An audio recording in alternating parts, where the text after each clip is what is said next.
Hello guys, welcome back to my channel. So today నేను మీతోటి green chilli chicken recipe ఎలా share చేయాలో నేర్పిస్తాను. ముందుగా చికెన్ని బాగా వాష్ చేసి పక్కన పెట్టుకోవాలి.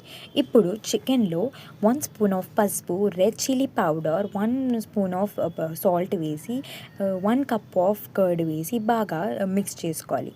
మిక్స్ చేసుకున్నాక కొత్తిమీర, పుదీనా, పచ్చిమిర్చి పేస్ట్ గ్రైండ్ చేసి చిల్లీ పేస్ట్ వేసి తర్వాత బాగా మిక్స్ చేసుకోవాలి. మిక్స్ చేసుకున్నాక 10 మినిట్స్ చికెన్ని పక్కన పెట్టుకోవాలి. పక్కన పెట్టుకున్నాక తర్వాత గరం మసాలా, చికెన్ మసాలా వేసి బాగా మిక్స్ చేసుకోవాలి. మిక్స్ చేసుకున్నాక బాగా మ్యారినేట్ చేసుకోవాలి. చికెన్ని మ్యారినేట్ చేసుకున్నాక మనము స్టవ్ ఆన్ చేసి పాన్ పెట్టుకొని 2 కప్స్ ఆఫ్ ఆయిల్ వేసి హీట్ చేయాలి. హీట్ చేసుకున్నాక మనం చికెన్ని బాగా ఫ్రై చేయాలి. చేసుకున్నాక ఇప్పుడు పాన్ మీద 2 మినిట్స్ లిడ్ పెట్టాలి. లిడ్ పెట్టినాక దాని తర్వాత స్పూన్తో మిక్స్ చేసుకోవాలి. మిక్స్ చేసుకున్నాక ఒక బౌల్లో ఆ చికెన్ అంతా వేసి